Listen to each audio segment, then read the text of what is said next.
नमस्कार साथियों, स्वागत है आप सभी का आपकी अपनी पाठशाला पर। मैं हूं अंकित अवस्थी। आप हैं मेरे साथ में देश के एक राज्य वेस्ट बंगाल के अंदर हुए एक घोटाले की चर्चा करने के लिए। घोटाला हो गया, घोटाले के बाद में जो आरोपी हैं उनमें से कई लोग जेल में हैं और उसके बाद में अभी एक फैसला जिसने सभी लोगों का ध्यान अपनी तरफ खींच लिया, और वो ये कि जिन्होंने नौकरी पाई है वो लोग अपनी तनख्वाह 7 साल की वापस लौटाएंगे। ये खबर सुनने के बाद में घोटालों की फहरिस्त में ये पहली बार है कि जिसने गलत तरीके से लाभ लिया हो वो लाभ को रिटर्न कर रहा हो, जॉब में बैठा व्यक्ति बेरोजगार हो गया हो। ये सारी बातें आज के सेशन में आपको जानने को मिलेंगी, क्योंकि इस समय वेस्ट बंगाल के अंदर कुछ ऐसा देखने को मिल रहा है जिसकी वजह से चुनाव प्रभावित हो सकते हैं। चुनाव के साथ साथ चुनाव तो एक पहलू है क्योंकि बहुत लंबे समय से चला आ रहा है, और जनता के सामने एक इमेज ये निकल कर आ सकती है कि सरकारें घोटाले को कितना संस्थागत तरीके से करती हैं। आइए सेशन के अंदर क्रम वाइज सारी बातें करते हैं। चर्चा है वेस्ट बंगाल की। वेस्ट बंगाल में कुछ इस प्रकार से लोग आपको बैठे हुए प्रोटेस्ट करते हुए दिखाई दे रहे हैं। ये प्रोटेस्टर्स क्यों बैठे हैं? क्योंकि हाल ही में सुप्रीम कोर्ट में बंगाल सरकार गई है, क्योंकि इन 24,000 के अधिक लोगों को सरकार के द्वारा, कोर्ट के द्वारा आदेश देकर के जॉब से हटाने का आदेश दे दिया गया है। यहां पर आप देख सकते हैं कलकत्ता हाई कोर्ट ने टीचर रिक्रूटमेंट केस में बंगाल सरकार को यह आदेश दिया है कि इन 24,000 लोगों से तनख्वाह वसूली जाए और इन सबको मतलब नौकरी से निकाल दिया जाए। द हिंदू ने नंबर लिखा है 25,700 वेस्ट बंगाल टीचर फायर्ड, मतलब नौकरी से निकाल दिया गया। और हाई कोर्ट ने सीबीआई को जो जांच करने का आदेश दिया हुआ था उसके ऊपर पूरी की पूरी पड़ताल है, नौकरी से लोगों को निकाल दिया जाने का आदेश है। इस पूरी घटनाक्रम को सिलसिलेवार तरीके से समझेंगे तब समझ में आएगा। हाई कोर्ट के आदेश के बाद अब सुप्रीम कोर्ट के अंदर बंगाल सरकार गई है और वहां जाकर दलील दे रही है कि सर घोटाला हुआ सो हुआ, हमारे यहां पर 40 बच्चों पर एक टीचर हम लोग बिठाते हैं, अगर इतने टीचरों को नौकरी से निकाल दिया तो उन बच्चों को कौन पढ़ाएगा। मतलब घोटाला करने वाले लोग कितने मासूम हैं कि सरकार से मासूमियत से, मतलब सुप्रीम कोर्ट से मासूमियत से पूछ रहे हैं कि सर वो तो हमसे हो गई गलती।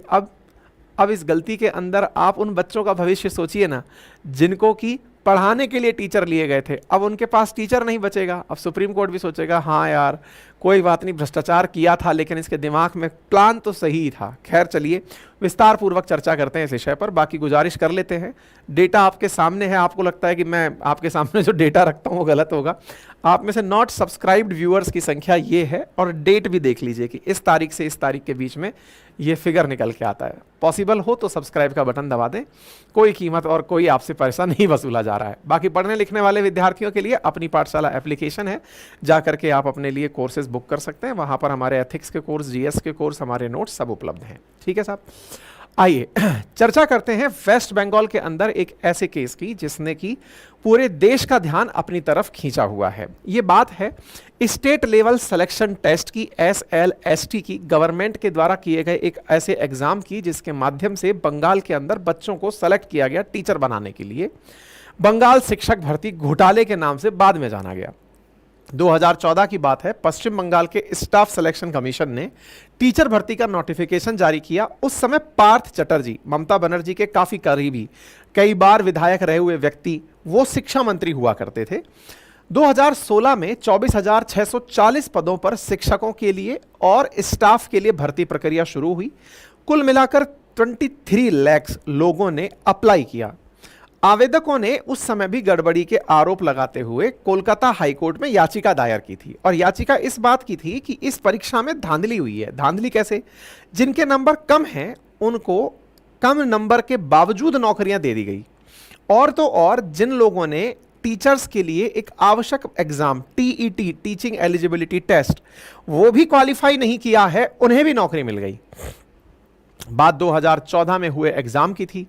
TET एग्जाम क्या होता है? आप में से जो लोग टीचिंग के फील्ड से जुड़े हैं उन्हें पता होगा कि ये एक क्वालिफाइंग एग्जाम है जिसकी वजह से आप लोग टीचिंग परीक्षा में बैठ सकते हैं। ठीक है साहब।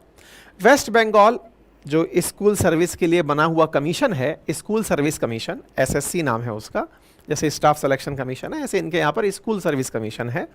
उसने 2014 के अंदर जो ये भर्ती निकली थी इसको पूरा करते हुए, मतलब 2016 के अंदर ये भर्ती हुई, 2017 में इसमें नौकरियां लोगों को देना शुरू कर दी, रिजल्ट दे दिया।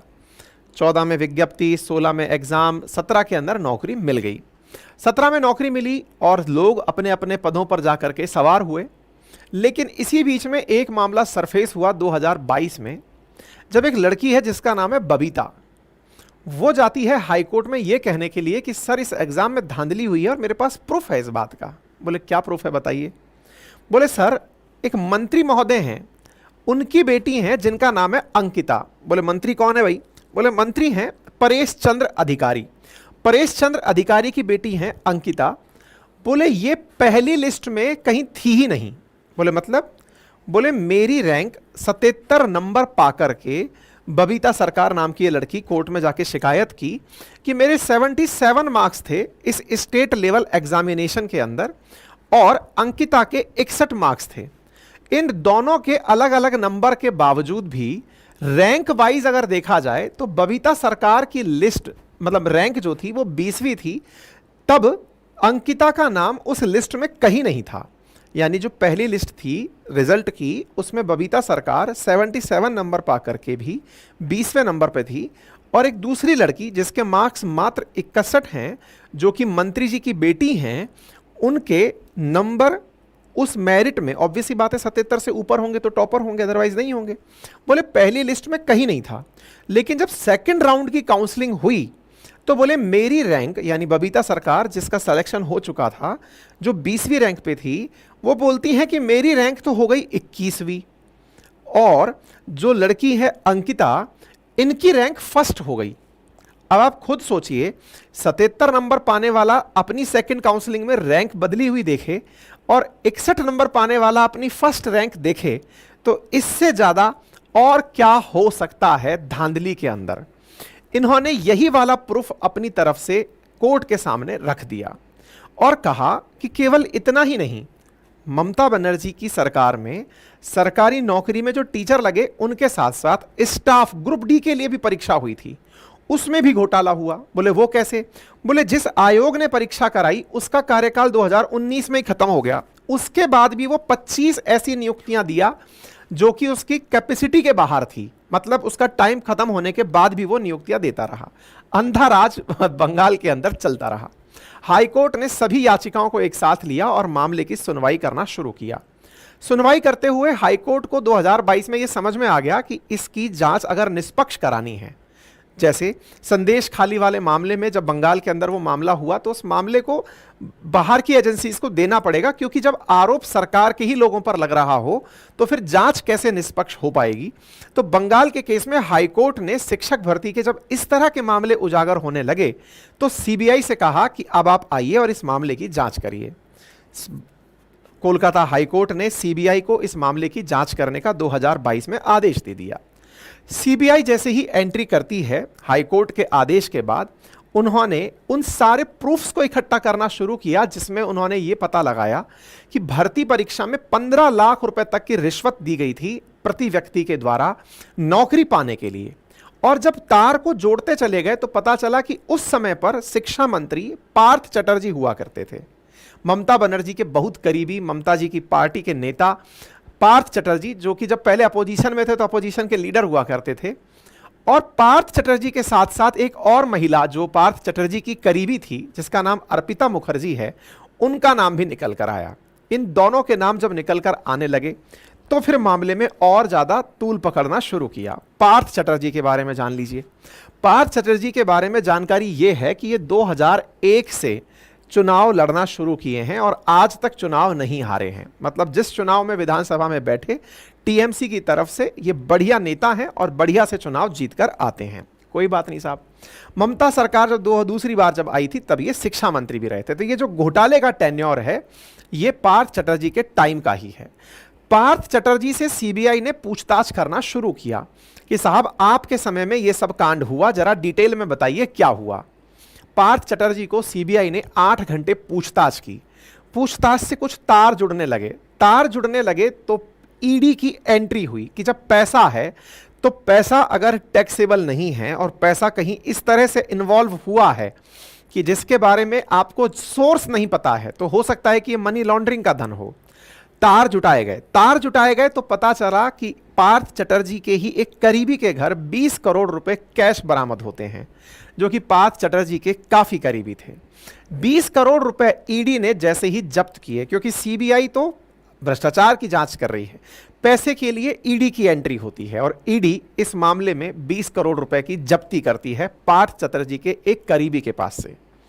सीबीआई इस मामले में इन्वेस्टिगेशन और तेज कर देती है कि केवल और केवल बात यही नहीं रुकेगी, कुछ और तार भी जुड़कर आएंगे। तार जुड़ने शुरू हुए तो ईडी ने जुलाई में पार्थ चटर्जी के ठिकानों समेत 14 और जगह पर छापेमारी की। उसमें फिर एक और नाम निकलना, हाईलाइट होना शुरू हुआ, जिसका नाम था अर्पिता मुखर्जी। अर्पिता मुखर्जी पार्थ चटर्जी के काफी करीब थी। पूछताछ में जब पार्थ चटर्जी से पूछा गया कि यह अर्पिता कौन है, तो वो ज्यादा संतोषजनक जवाब नहीं दे पाए, क्योंकि पार्थ चटर्जी के पास बहुत सारे ऐसे दस्तावेज थे जो कि अर्पिता से संबंधित थे। वो वहां क्या कर रहे थे इसका वो जवाब नहीं दे पाए।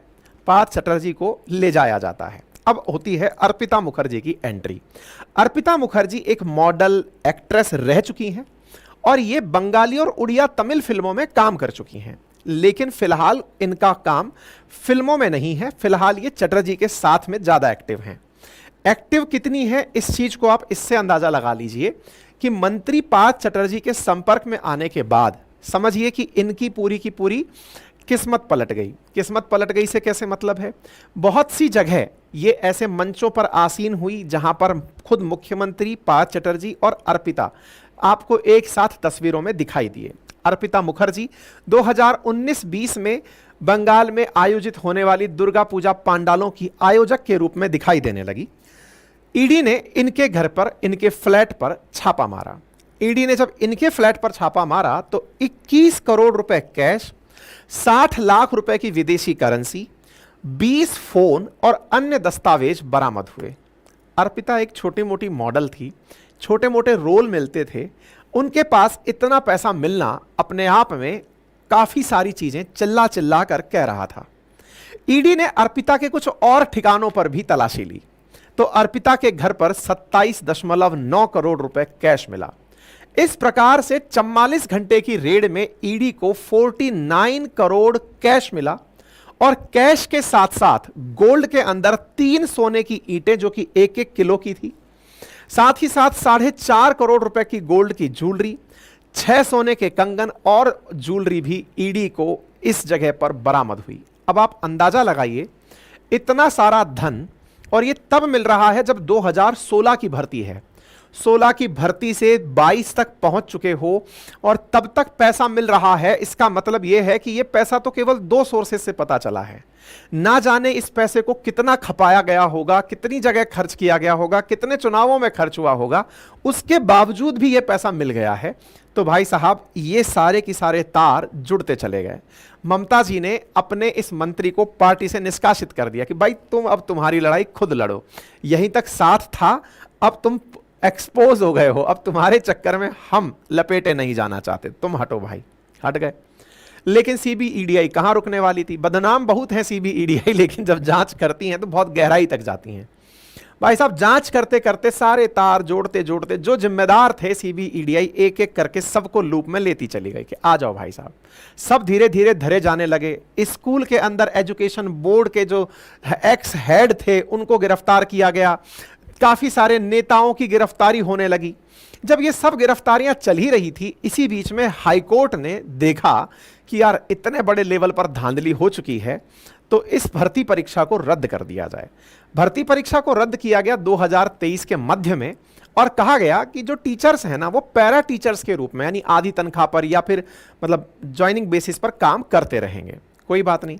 इसी समय पर जो बंगाल मतलब कोलकाता हाईकोर्ट के अंदर जो जज थे, उनका नाम शांतनु बंदोपाध्याय, नहीं गंगोपाध्याय नाम से एक जज हुआ करते थे। हाँ, गंगोपाध्याय। गंगोपाध्याय ने क्या किया कि अपने एक टीवी इंटरव्यू में उत्साहित होकर बता दिया कि इसमें और कौन कौन लोग कनेक्टेड हो सकते हैं, हाईकोर्ट के जज साहब। अब हाईकोर्ट के जज साहब ने जब ये पूरी, भाई ऑब्वियस ही बात है, हाईकोर्ट अगर इस मामले में इंटरफेयर ना की होती तो सीबीआई की एंट्री ना होती, क्योंकि सुप्रीम को सीबीआई को तो ममता बनर्जी ने एंट्री से ही बाहर कर रखा है कि तुम आ ही नहीं सकते, लेकिन वो तो हाईकोर्ट ने परमिशन दी तो सीबीआई एंट्री कर पाई।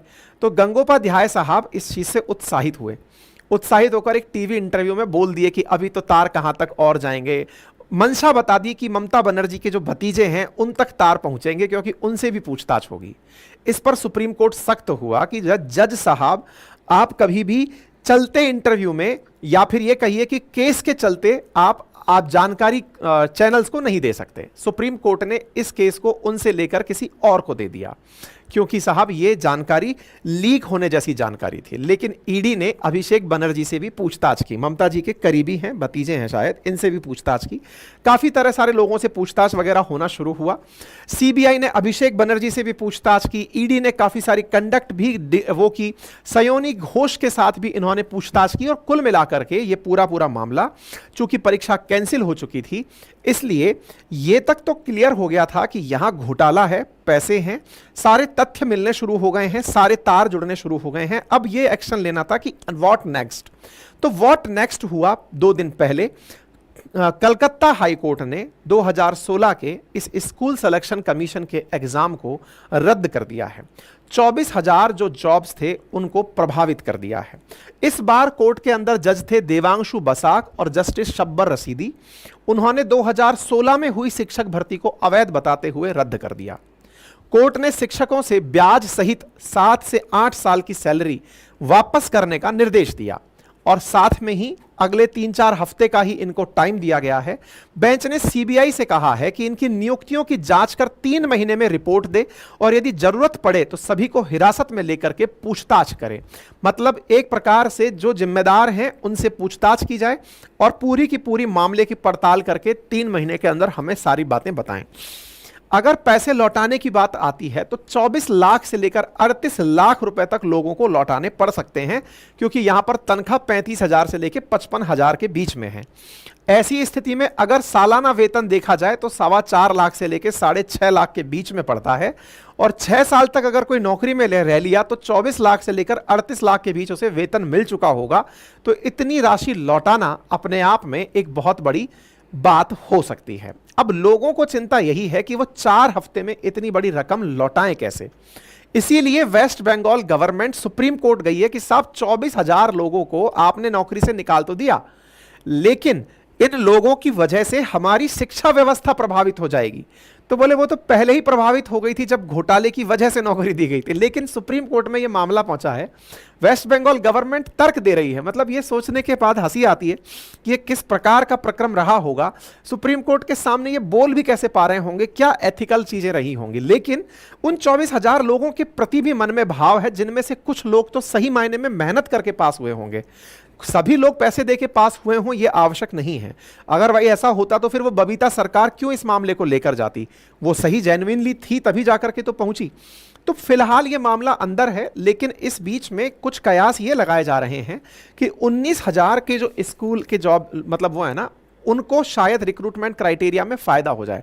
मतलब 24,000 में से सबको ना निकाला जाए, ऐसा एक रास्ता निकल आए। जिन्होंने टीईटी का एग्जाम पास कर रखा हो, जिनके ऊपर किसी प्रकार का कोई आरोप ना हो, अभी ये कयास लगाए जा रहे हैं कि सबकी नौकरी ना जाकर हो सकता है कुछ नौकरियां जाएं। लेकिन यह अपने आप में एक ऐतिहासिक प्रकार का निर्णय निकल कर आता है। ठीक है, तो उम्मीद है कि आप सभी साथियों को यह जानकारी पता चल गई होगी। और बाकी आप इस विषय पर क्या सोचते हैं कमेंट बॉक्स में फिलहाल के लिए अपनी राय रख सकते हैं। चैनल पर नए हैं तो सब्सक्राइब कर लें, अब तो डेटा आपके सामने है। फिलहाल के लिए इतना ही, अपना ख्याल रखें। बाकी अपनी पाठशाला पर कोर्सेज उपलब्ध हैं जिन्हें पढ़ करके आप अपनी तैयारी किसी भी कॉम्पिटिटिव एग्जाम के लिए बहुत अच्छे से कर सकते हैं। धन्यवाद।